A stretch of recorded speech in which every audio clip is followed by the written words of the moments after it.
Hello, everyone, and welcome to another episode of the Wise Decision Maker Show, where we help you make the wisest and most profitable decisions.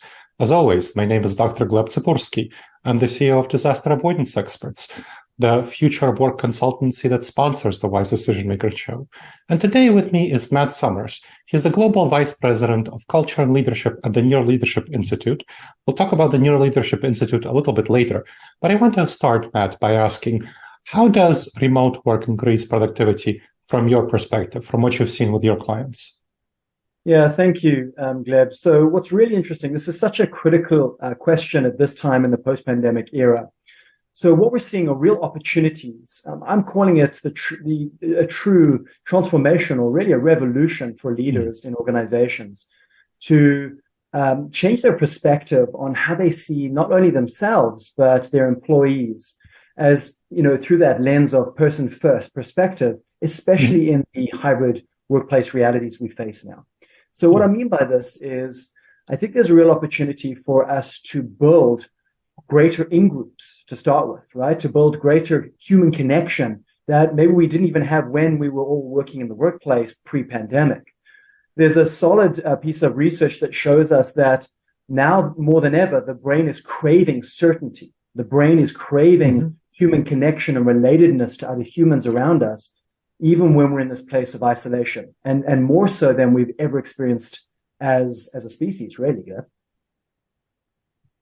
Now, I'll also build on that. So there's some other opportunities that hybrid realities are presenting. One of them, too, is the rate at which we can make decisions effectively. So we can use technology to our advantage to not only feel connected to others, but actually make efficient and quick decisions that are high optimized quality decisions if we use new habits and if we leverage the technology in a meaningful way. And I could talk a bit more about that later on. The final piece is, hybrid reality is also building this opportunity for not just leaders, but all employees to future-proof their skill sets in working outside of the workplace. So we actually require as humans, and there's a lot of science, a lot of psychology at play, neurobiology at play here, Gleb, that says that we as human beings need to future-proof, anticipate what not just this year looks like, but what do the next 5 years look like for us in this hybrid reality. And part of that is being able to manage what we call in the brain a distance bias gap, right? And so there's an opportunity to mitigate and to reduce this distance bias in this particular region of our brain that processes and values people and things that we perceive to be closer to us, right? So if you and I, Gleb, used to work in the office together and our offices were side by side, we could just tap each other on the shoulder and get input and different perspectives and ideation going, right? However, in the pandemic era, now you and I are working from home, we're working on the same projects in the same company. This presents an opportunity for you and I to connect in different ways, to generate insights together in unique and different ways using different apps, AI technology, not just the simple platform of something like Zoom or Microsoft Teams when we're in this reality. It's also forcing us to learn more about other human beings intentionally. So the opportunity in hybrid workplace realities, human connection, is it's forcing employees and leaders alike to change the whole platform of interaction. And what I mean by that is the frequency through which we can interact with others is now increasing. And the fluency for understanding each other is increasing too. So the opportunity here, Gleb, is that we can connect with more people, more widely, more globally at the same time, when being in the office presented some environmental challenges to that reality historically. And so we've evolved just in the last 3 years as a species, and we've been forced to do that at an accelerated rate. So there's a number of these opportunities that are showing up for us to provide more certainty, to speak to the why we're doing something before we get into the what and the how, and for us to better manage uncertainty in the brain when we're leading others through project work, when we're making decisions, and finally, to really be more consciously intentional to mitigate those unconscious biases that we're relying on in these uncertain times of the pandemic that enable us to really understand other people's processes for making decisions, their perspectives for making decisions, so that we can co-create better decision making, right? Mm-hmm. Excellent. And so when you talked about the distance between people, I think what you're speaking of is what I talked about in my Harvard Business Review article as the proximity bias, where when people are are proximate to each other, they have a liking for each other. And that, of course, goes back to from the evolutionary psychology of tribalism, where we are evolved, our brains are evolved to be tribal. And so intuitively, we don't connect nearly as well on squares on a Zoom screen as we connect in the office. And so it's very easy for people who spend more time in the office to be seen as better, more likable, a closer member of our tribe. Now, I talked about this in my book, Leading Hybrid and Remote Teams, and I helped 21 organizations transition to hybrid and remote work. And this proximity bias is a big, big challenge. What I found works to address it is to make sure that managers don't just have the once annual quarterly performance review, but have a series of performance reviews every week during their one-on-ones, which they already do anyway if they're good managers, with their team members, that they integrate a performance review element of that so they can know where each of their team members is, each of their team members knows where they are and their standing, and that they can actually more objectively evaluate team members as opposed to fall into that proximity bias and just evaluate those who are closer to them in the office more positively. So let's dive into that. Are there any other techniques that you might think about from your perspective that can help address proximity bias, that distance gap of what you talked about? Yeah, Gleb, this is closely tied to relatedness and connection with others in this hybrid reality. And so some of the techniques we teach our global clients across multiple industries is building simple habits, right? We focus here at the NLI on habit adoption, habit building through new behaviors. And that's some of the simple habits I would recommend is tuning into things like emotional and cognitive and behavioral empathy, right? So really having a perspective-taking approach to understanding other people's experience. In the modern post-pandemic era, Gleb, what I'm noticing now is our brains have got caught in this trap of survival, right? And so part of that survival predictable response is the distance bias influencing our interactions with other humans. And so what we want to do is we ultimately want to establish, I would say equitable is the word, equitable processes where employees feel deeply valued, right? So if somebody can't be on camera, let's all be off camera, right? If the goal is obviously to all be on camera in hybrid realities, and we explained why, because we can still monitor in the brain the micro behaviors that you're eliciting as I speak to you, right? Sure. I tell my students at the university I work at, that I teach at, that those micro behaviors are those little signals that give our brains that next step on the interaction. And so how we interpret or misinterpret them can really influence how we feel that sense of relatedness, that sense of connectedness, and how we mitigate that distance bias. Here's the other piece to keep in mind. The distance bias is also physical, right? So if I know that you're in a different time zone to me, if I know that you're in a different country to me, or in a different space within the project, like in a different stage of the project, I'm going to create unconsciously an in-group for you or an out-group. And so part of the strategy is to mitigate this illusion of in-group or out-group. So what I want to do is I want to create in-group with as many people as possible. And so the strategy I use here with my own team at NLI, and then we recommend this that our clients try this, and that is to look for the common ground with every employee in your project or within your team or within your organization where possible. And what that means is to close the distance bias gap, have visual prompts that can activate that visual occipital lobe at the back of the brain that help us to remember things, human traits about a person we're going to be working with for a long time. So if I'm meeting you for the first time today, Gleb, and we're going to be working on a project within our organization, as an example, and you are diving straight into the details of work, what we could do is we could do a 180 degrees on that. And we could start by telling us, each other a bit about ourselves, about our personal lives, learning a bit about maybe your hobbies, your interests. And by doing so, we're finding common ground and we're building unconsciously in group as a bias, which serves us when we interact. It also activates a whole different system in the brain called the medial prefrontal cortex, right at the front of the brain. Now, you're familiar with this region of the brain, but what it does for those that are listening is that when we can access and activate circuitry in this medial prefrontal cortex at the front of the brain, we can activate collaborative circuitry, right? So that closes the distance bias gap.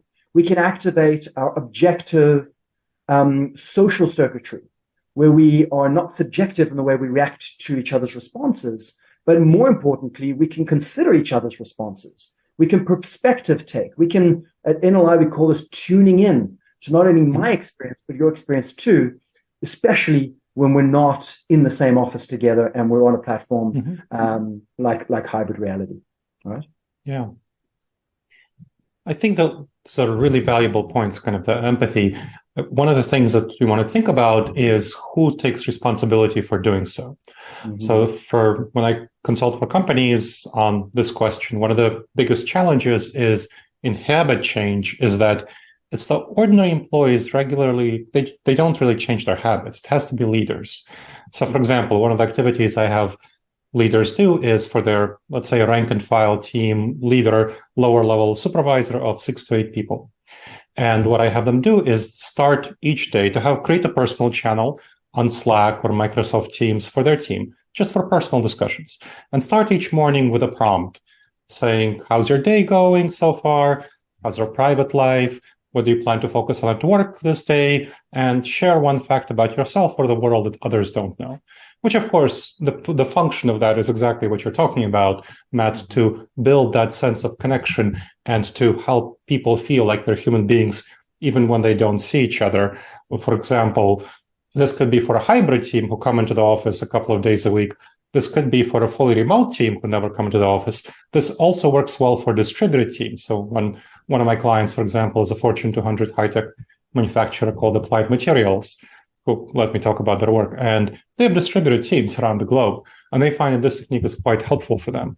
But one of the things that leaders find a challenge is that they always have to prompt their team members to do so because it's an artificial habit. It's not something that comes naturally. This is a virtual water cooler conversation. And so how do you help leaders accept and value the importance of building these artificial new habits, novel habits in this hybrid world in which we find ourselves?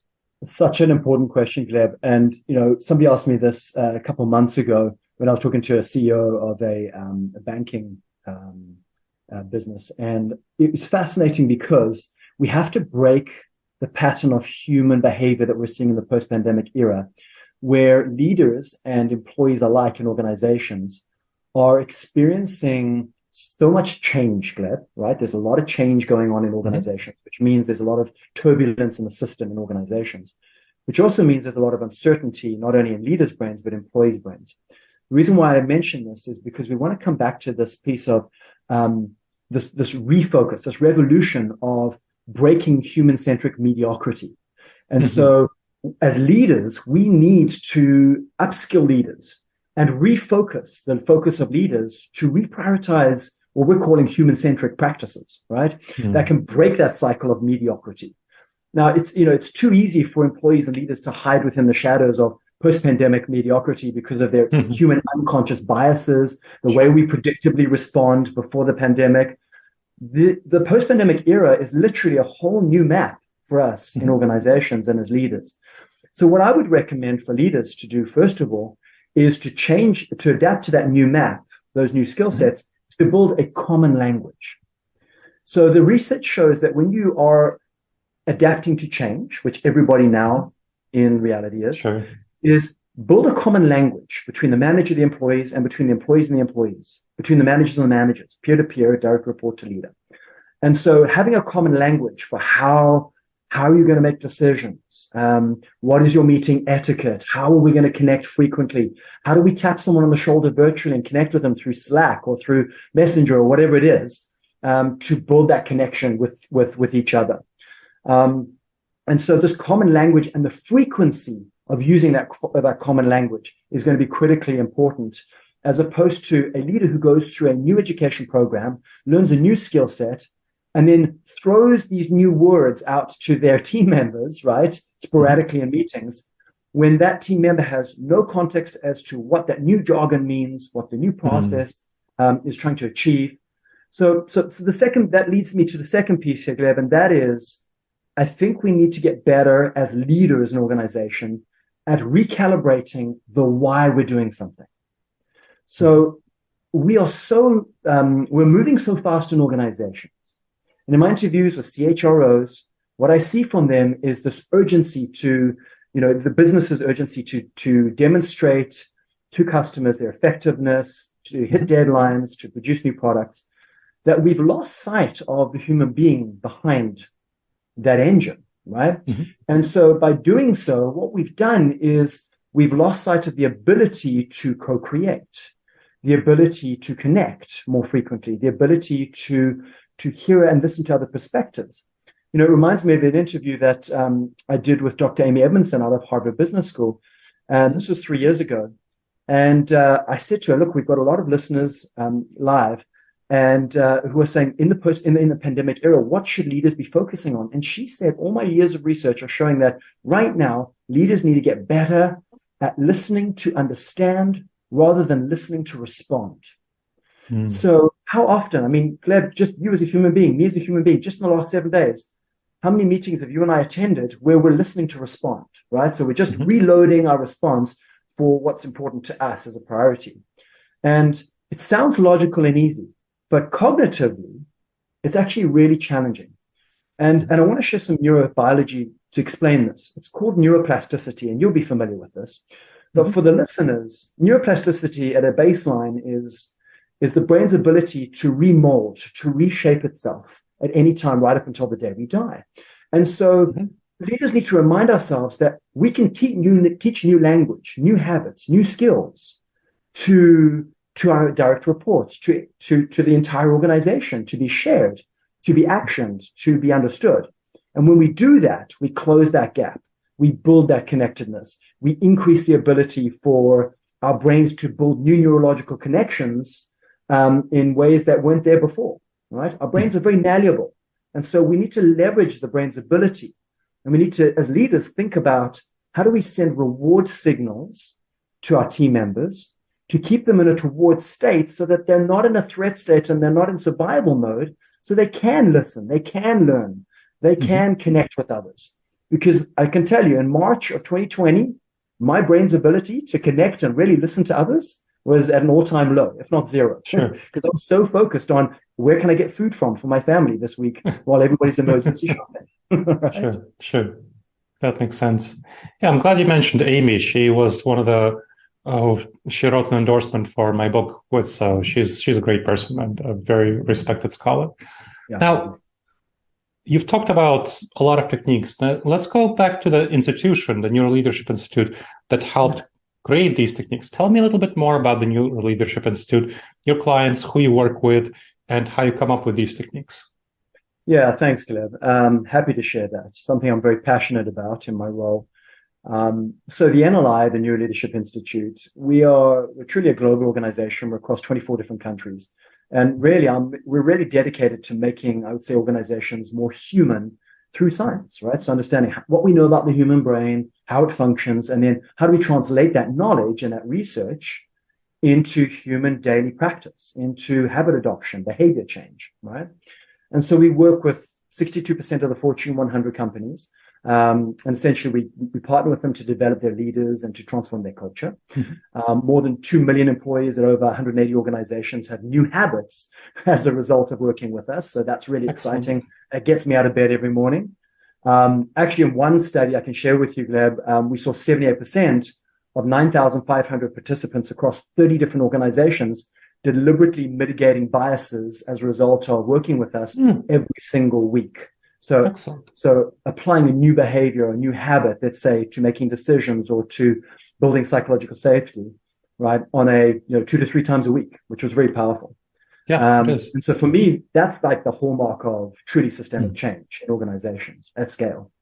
And so to summarize that, I think what we do is we aim to transform leadership through the application of neuroscience and research. And so we enable leaders to facilitate what we call insights in the human brain, right? On having better conversations, breaking the biases you and I have been talking about today, being more inclusive, right? Having a growth mindset, learning to ask for feedback, using a science-based approach. All of these are kind of, I would say, the cornerstones of what we do within the organization. Excellent.